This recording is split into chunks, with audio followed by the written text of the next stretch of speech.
Vanakkam. In the video on the ulnar nerve anatomy, we have learned the details of the formation, the course, the branches, the variations and the clinical significance of the anatomy. Next was a video on the clinical signs in ulnar nerve palsy. And for purposes of understanding, we had divided it into tests for the thumb, tests for the interossei, tests for the hypothenar, signs in relation to the metacarpophalangeal joints and the long flexors. And we also saw why these signs occurred and their significance. Knowing the signs alone is not enough.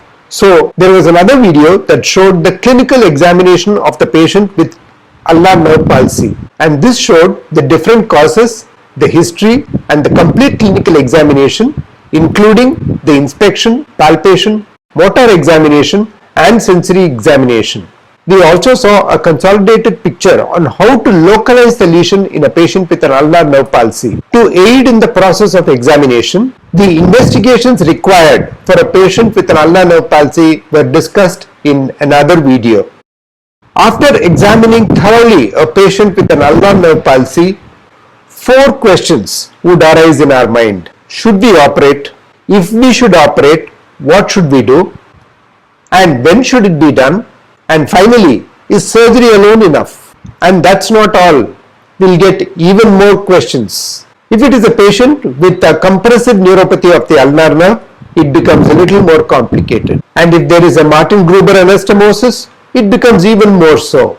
And to add to it all, we have different kinds of patients with different kinds of hands, different occupations and different expectations from the treatment.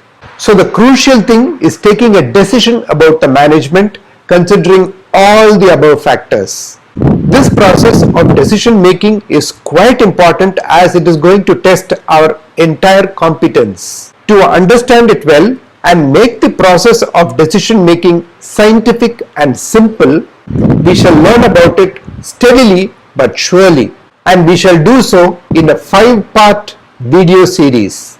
Part 1, General Principles and Decision Making. Part 2, Nerve Surgery. Part 3, Static Procedures. Part 4, Dynamic Procedures.